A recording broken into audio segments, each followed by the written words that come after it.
오늘 우리에게 주신 하나님의 말씀은 신약성경 사도행전 14장 1절에서 18절 말씀까지입니다. 212페이지 신약성경 교독하십니다. 이에 이고니온에서 두 사도가 함께 유대인의 회당에 들어가 말하니 유대와 헬라의 호다한 무리가 믿더라. 그러나 순종치 아니하는 유대인들이 이방인들의 마음을 선동하여 형제들에게 악감함을 깨게 하거늘 두 사도가 오래 있어 주를 힘입어 담대히 말하니 주께서 저희 손으로 표적과 기사를 행하게 하여 주사 자기 은혜의 말씀을 증거하시니 성내 우리가 나뉘어 유대인을 쫓는 자도 있고 두 사도를 쫓는 자도 있는지라. 이방인과 유대인과 그 관원들이 두 사도를 능욕하며 돌로 치려고 달려드니 저희가 알고 도망하여 유명한 이하의 두성 루스드라와 데베와 및 그 근방으로 가서 거기서 복음을 전하니라. 루스드라에 발을 쓰지 못하는 한 사람이 있어 앉았는데 나면서 앉은 병에 대어 걸어본 적이 없는지라. 바울의 말하는 것을 듣거늘 바울이 주목하여 구원받을 만한 믿음이 그에게 있는 것을 보고 큰 소리로 가로되 내 발로 바로 일어서라 하니 그 사람이 뛰어 걷는지라. 무리가 바울의 행한 일을 보고 루가오니아 방언으로 소리질러 가로되 신들이 사람의 형상으로 우리 가운데 내려오셨다 하여 바나바는 소스라 남과 바울 중에 말하는 자이므로 헤매라. 성박 스스 신당의 제사장이 소와 화관을 가지고 대문 앞에 와서 무리와 함께 제사하고자 하니 두 사도 바나바가 바울이 듣고 옷을 찢고 무리 가운데 뛰어 들어가서 소리질러 가로되 여러분이여 어찌하여 이러한 일을 하느냐 우리도 너희와 같은 성정을 가진 사람이라 너희에게 복음을 전하는 것은 이 헛된 일을 버리고 천지와 바다와 그 가운데 만유를 지으시고 살아계신 하나님께 돌아오라 함이라. 하나님의 지나간 세대는 모든 족속으로 자기 일들을 하리라. 그러나 자기를 증거하지 아니하신 것이 아니니 곧 너희에게 하늘로서 비를 내리시며 결실기를 주시는 선한 일을 하사 음식과 기쁨으로 너희 마음에 만족해 하셨느니라 하고 이렇게 말하여 겨우 무리를 말려 자기들에게 제사를 못하게 하니라. 아멘. 감사합니다. 주목하는 믿음이라는 게 주목이라고 하는 건 집중한다는, 어텐션한다는 뜻이 되겠죠. 하나님이 세상을 지으신 다음엔 참 아름답게 하셨다. 때를 따라 아름답게 하셨다. 또 사람에게는 영혼을 사모하는 마음을 주셨다. 그래서 우리는 다 신앙적인 성정을 가진 사람들이에요. 영혼, 하나님의 영혼, 하나님을 바라보는 마음을 주셨는데 하나님은 하나님이 하시는 일의 시작과 끝을 사람으로 헤아릴 수 없게 하셨다. 이것이 비밀이라 그런 얘기예요. 그래서 오늘 이 주목을 한다는 말은 여러분들이 하나님을 향해서 영혼을 사랑하는 마음을 하나님이 다 주셨는데 그렇지 못한 사람도 있다는 해석이 되는 거예요. 오늘 본문의 내용을 보면 나면서부터 안진뱅이 된 자가 이제 바울과 바나바가 복음을 전하는 것을 주목하여 보고 바울이 그때 그 사람을 이렇게 들여다봤더니 이 사람에게 안진뱅이지만 믿음이 있는 것을 보고 큰 소리로 이제 일어나 걸으라 하는 축사하는 소리를 듣고 기적이 일어났던 내용인 겁니다. 지지난주에 우리 교회에 오셔서 복음을 전하신 그 사무엘 김 목사님이 나하고 사석에서 자기 간증을 하시더라고요. 무슨 간증을 하냐면은 자기가 인도 파키스탄 쪽에 지금 온두라스에 계시지만은 사역을 하실 때에 인도에는 그 어둠의 영에 사로잡힌 자들이 그렇게 많대요.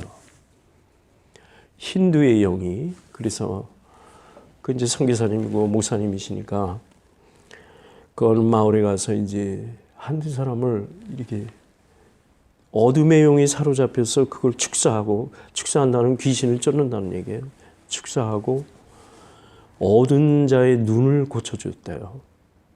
이게 소문이 나가지고 이 목사님이 가시는 데마다 이 소문을 듣고 바울이 마치 병 고침을 위해서 많은 사람이 따라다니듯이 그 한 마을에 있는 사람들, 그래서 자기는요 이렇게 했대요. 어떻게 했느냐면은 그 사람의 죄를 회개하게 했대요. 그래서 내용을 보면은요, 오늘도 본문 내용을 보면 바울이 위대함으로 고친 게 아니에요. 그 속에 마음에 믿음이 있는가를 보고 하나님께서 주권적으로 역사하셔가지고 고쳐주셨다는 거예요. 김 목사님이 그 얘기를 하더라고요. 그 본인으로 하여금 이제까지 살아오면서 이 병을 얻기 이전에 자기가 영적으로 또는 실제적으로 하나님 앞에서 죄가 무엇인가를 알게 하고 그것을 회개하는 기도를 도와줬대요. 나는 그 말을 듣고 성경의 바른 원리를 또 한 번 깨닫게 됐어요. 맞습니다. 그가 회개하고 주목하여 믿음으로 하나님을 바라봤을 때 하나님은 그에게 가장 먼저 필요한 것을 응답해 주셨다는 겁니다. 오늘 여기 본문에 보니까 이고니안 지방에 두 사도가 들어가서 오늘도 복음을 계속 전했습니다. 유대인의 회당에 들어가서 말하니까 유대와 헬라의 허다한 무리가 믿었는데 순종하지 아니하는, 믿지 아니하는 유대인들, 종교는 가지고 있으되 하나님을 가지고 있으되 그 마음에 믿지 아니하는 사람들이 많은 이방인들을 선동하는 거예요. 우리하고 복음적인 것이 아니다 해서 선정해가지고 형제들에게 악한 마음을, 거절하는 마음, 거역하는 마음을 품게 해. 그렇지만은 두 사도가 주님을 힘입어서 담대하게 말했다. 자, 우리 신앙생활은 담대해야 되는 겁니다. 그런데 한 가지가 있으니 이 담대하게 신앙생활을 할 때에는 하나님과 본인과의 사이가 아무 거리낌이 없어야 된다는 겁니다. 이런 예화가 있습니다. 실제 있었던 일인데 아프리카에 콩고라고 하는 나라가 있는데 거기 웸바라고 하는 마을이 있었어요. 마을이 있습니다. 근데 그 마을 자체가 전부 부흥의 불길이 일어난 거예요. 어떻게 부흥이 일어나느냐? 한 마을 전체가 회개하고 회심하는 변화가 일어났는데 그곳에 가신 선교사님의 지극한 정성으로 했다기보다는 부흥회를 하고 할 때에 성령께서 역사를 하시는데 세 사람이 역사를 했대요. 두 여인과 한 남자가 회개를 했는데 두 여인이 차례차례 나와서 마치 1907년도에 우리나라에 저기 그 기독교 부흥운동이 우리 한국의 의지 이쪽에서 일어났잖아요. 그러니까 한국의 교회 부흥, 대부흥이 일어났을 때 많은 사람들이 나와서 회개하는 일을 시작을 하면서 부흥이 일어났던 것처럼 여기도 콩고에서도 한 여인이 일어나서 이렇게 말한답니다.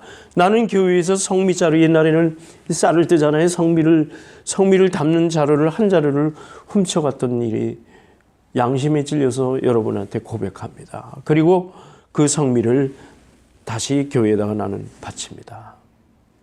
또 한 여인이 나는 어느 집에서 일을 해주고 있는 사람인데 계란을 한 꾸러미를 내가 말하자면 훔쳐왔습니다. 그래서 그 주인에게 계란 한 꾸러미를 갖다 드리고 용서를 빌겠습니다. 저쪽 한쪽에서 한 남자가 그 지방의 책방의 사장인데 이 사람이 나는 선교사님 집에 갔다가 그 성경이 너무 마음에 들어서 선교사님한테 양해도 구하지 않고 내가 그 성경책을 한 권 집어왔습니다. 돌려드립니다. 여기에 많은 사람들이 성령이 뜨겁게 역사해서 그 마을 전체가 회심을 했다. 히브리서에 보면은 그 말씀이 나옵니다. 히브리서 2장 4절에 보면 큰 구원받게 하는 큰 구원을 등한히 여기면은 안 된다. 이 큰 구원이라는 것은 마을 전체가 회개하는 역사, 나라 전체가 회개하는 교회 부흥의 불길이 일어나는 겁니다. 성령이 나눠주신 것으로서 저희와 함께 증거하신다. 히브리서에는 그렇게 말씀하고 있는 거예요. 큰 구원을 이루시는 예수님께서 이것을 우리에게 등한히 여기면 안 되는 것을 경고해 주시는 말씀입니다. 그 결과에 그 무리가 유대인을 따르는 자와 바울과 바나바를 따르는 자로 갈리게 됐습니다. 자, 보셔요. 야고보서에 보면 의인은 고난을 받는다고 얘기를 했습니다. 우리가 복음을 가지고 신앙생활을 하려면 여러분도 지난 1년 동안 생활을 해오실 때 얼마나 여러분의 믿음으로 살려고 하는 생활의 모든 모토를 사단이 여러분을 방해했습니까? 다 있습니다. 말씀을 안 하셔서 그렇지. 교회 나오기 싫어하고 또 이것이 옳은 일인 줄 알고 기도에 참여해야 되는데 싫은 줄 알고 옳은 일을 행해야 되는데 하지 못하게 하는 그런 엄청난 방해꾼. 그게 고난인 거예요. 육신의 병이 오는 것도 고난이고 불의의 사고를 당하는 것도 고난이지만은 마음에 하나님을 믿지 못하게 하는 주목하여 하나님을 믿음을 가지려고 하는 걸 방해하는 요소가 이것도 또한 우리가 그걸 이겨내기 위한 고난에 참여하게 되는 겁니다. 의인의 고난은 반드시 있는데 반드시 그 고난을 이겨낼 때 주께서 갚아주시고 보상해 주시리라 약속을 해 주셨습니다. 돌로 치려고 달려들었습니다. 거기에 있는 사람들이 도망을 합니다. 저희가 알고 도망하여 루가오니아 루스드로와 더베라는 성 그 근방으로 가서 거기서도 복음을 전했다. 여러분, 금년 한 해를 마치지만은 여러분의 신앙생활이 여러분의 이웃에게 복음을 전하는 그 증거의 행위가 세월은 바뀌어도 카렌다는 바뀌어도 여러분은 그 신앙의 생활이 계속되어야 될 줄로 믿습니다. 계속 진행하는 믿음, 주목하여 주님의 믿음의 길을 쫓아가는 믿음, 그것이 우리는 절대적으로 필요하다고 볼 수 있습니다. 여기 루스라는 그 마을에 가봤더니 그 성에 가봤더니 안짐방이가 있는데 나면서부터 한 번도 걸어오지 못한 그런 사람이 있습니다. 거기서도 복음을 전할 때에 그 안짐방이가 바울이 전하는 복음을 열심히 듣고 있습니다. 주목하는 믿음을 가져야 되는, 이 주목한다는 것은 눈목자예요. 주시하여 그 눈을 전하는 자와 듣는 자가 일치한다는 뜻이에요. 그게 집중한다는 거예요. 나면서부터 안진뱅이 된 이 사람은 바울이 전하는 그가 무엇을 듣겠습니까? 바울의 말을 듣겠습니까? 그 말 속에서 역사하시는 성령의 역사를 그는 바라보고 그때부터 놀라운 기적의 치유가 일어난 겁니다. 그가 구원받을 만한 믿음이 있는 것을 바울이 보았던 거예요. 주목하여 보면은 말하는 자가 듣는 자와 눈이 맞으면 거기에 믿음이 들어가기 시작하는 거예요. 이때 큰 소리로 외쳤습니다. 내 발로 바로 일어서라 하니까 그 사람이 바로 일어서 뛰어서 걷는지라 결과가 나왔습니다. 여기 왜 큰 소리로 이렇게 작게 형제여 일어나세요 라고도 할 수 있지만은 바울은 왜 이렇게 소리질러 이 이야기를 했을까요? 여기에 우리 또 하나의 뜻이 있다고 봅니다. 루스드라 지방에 많은 사람들이 그들을 바라보며 있을 때 큰 소리로 주의 영광을 큰 소리로 나타낸다는 거예요. 병 고치는 목적이 여기에 있는 것을 그 지역에 있는 모든 사람이 알게 하는 것, 복음 전하는 일을 우리는 나약하게 하면 안 돼요. 담대하게 신년도에는 우리 교회도 이제 복음을 기회 있을 때마다 때를 얻든지 못 얻든지 기회 있을 때마다 복음을 전해. 누구를 전해요? 내가 곧 길이요 진리요 생명이니 나로 말미암자 그는 아버지께로 올 자가 없느니라 예수님은 분명히 그렇게 선언하셨습니다. 절대 진리의 그 예수님을 전하는 겁니다. 당신의 죄를 회복하고 당신이 하나님과의 관계를 회복해서 영생하는 인물이 되게 해달라고. 세상에 그것보다 더 큰 축복이 없는 거예요. 그걸 전하는 겁니다. 어떤 이적에 집중하는 것보다 하나님의 말씀에 집중하는 태도를 여기서 본받을 수 있어요. 구원받는 신앙자의 태도인 겁니다. 그가 병 낫기를 원하기 이전에 내가 구원받았다고 하는 확신을 가지고 그가 병원을 낫게 하는 성령의 역사가 있었다는 겁니다. 그 마음에 믿어 의심하지 않고 믿음을 화합할 때에 그가 가장 필요로 하는 것을 주님은 치유하여 주신다. 오늘 이 본문에서 우리가 이것을 본받을 수가 있습니다. 나를 사랑하는 내 계명을 지키는 사람에게는 천대까지 은혜를 베푼다는 것이 출애굽기 20장의 말씀에 나와 있습니다. 주님을 사랑하는 자에게 그 약속의 말씀을 우리에게 주셨기 때문에 말씀대로 그대로 된다는 말씀입니다. 하나님의 말씀은 좌우에 날선 어떤 검보다 예리하고 강해서 우리의 심령을 쪼개서 하나님의 복을 우리에게 주신다. 하나님의 말씀의 역사인 겁니다. 여러분, 미국의 고아의 출신이지만은 미국에서 대재벌이 된 김순이라는 사장이 있습니다. 이 사람이 성공을 했기에 친구 한 사람이 와서 자네의 성공 비결을 좀 듣고 싶네 했더니 세 가지를 얘기해 줍니다. 첫째는 나는 하나님을 절대적으로 믿고 주의를 성수했다. 두 번째는 내가 술에 취하지 않았다. 세 번째는 11조를 드렸다. 그 다음에 무슨 일이든지 열심히 이 일이 내 일로 여기고 열심히 부지런히 일했더니 내가 이렇게 오늘날 되었다. 극한정을 했습니다. 이 친구가 그 말을 듣더니 자기도 가서 열심히 철공사에 들어가서 일을 배워서 한 10년 만에 지점장이 되고 나중에는 대체벌이 되었다고 합니다. 아주 간단한 진리예요. 캐나다의 목재 왕에는 깁슨이라는 사람이 있는데 이 사람은 물방앗간에서 일을 하면서 나중에 부자가 돼서 철도를 280마일이나 철도를 놓고 5,200정보라고 하는 어마어마한 살림을 소유한 사람이 되었습니다. 그런데 그 사람이 부자가 되는 비결은 간단했어요. 주님에게 주목하고 그는 무슨 일을 했냐면 하나님의 말씀을 믿고 신앙생활을 열심히 했다는 겁니다. 그리고 모든 일을 하나님께 맡겼다는 거예요. 두 번째는 이 사람도 술에 취하지 않았다는 겁니다. 세 번째는 열심히 일하고 11조 생활을 철저하게 하나님 앞에 했다는 겁니다. 사랑하는 여러분, 여러분에게도 이런 기회가 있으신 거고 여러분에게도 주목할 만한 하나님에 대한 사랑과 그 믿음을 가지고 여러분들이 이렇게 살아가시면 하나님께서 이렇게 기회 주신 대로 여러분이 위대한 신앙의 위인들이 될 줄로 믿습니다. 우리는 바로 그런 사람이 되어야 돼요.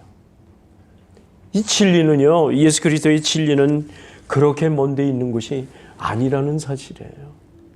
가까운데 하나님의 말씀의 복이 이 32,500가지의 복이 성경에 다 기록이 되어 있다.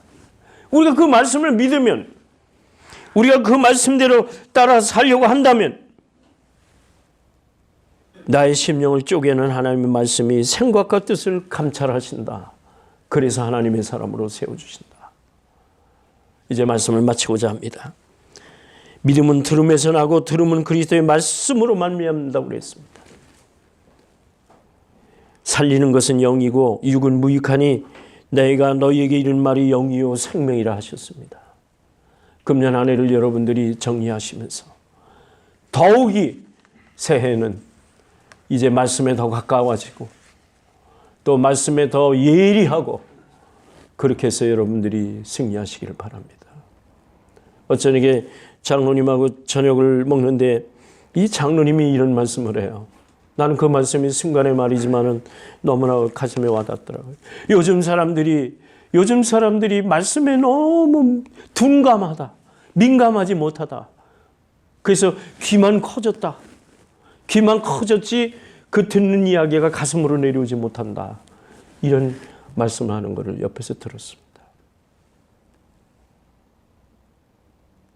여러분, AI 인공지능이 발달해가지고 이제 병도 컴퓨터로 고치고 여러 가지 일을 재판도 컴퓨터로 한답니다. 많은 자료를 집어넣고 그 자료가 움직이는 결과를 내니까 그거에 의해서 판단이 나오겠죠. 그러면서 우리가 어저께 나눈 대화 중에 참 무서웠는데 그런 하나님의 말씀만큼은 인공지능이 대체하지 못한다. 왜? 성령의 역사가 있기 때문에. 그분을 향한 하나님의 성령의 역사가 개개인별로 하나님이 역사하시기 때문에 오늘도 살아계신 하나님의 말씀만큼은 인공지능이 감당하지 못할 거다. 이런 말씀입니다. 아멘입니다.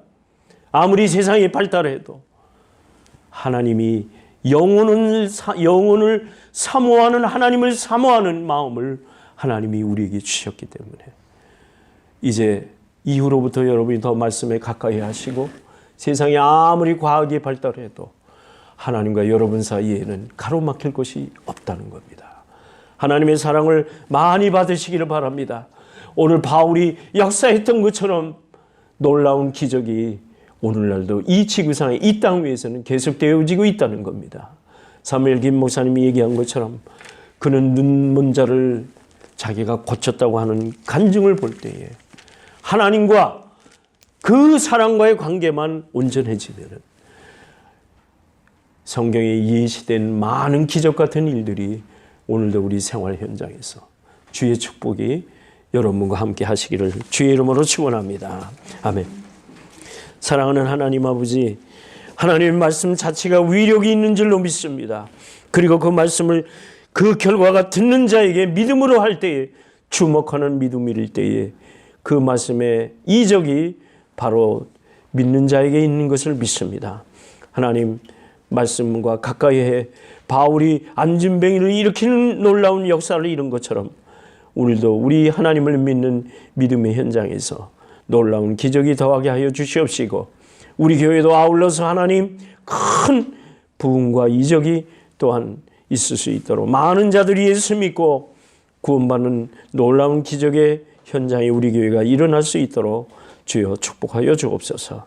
감사하고 예수님 이름으로 기도하옵나이다. 아멘.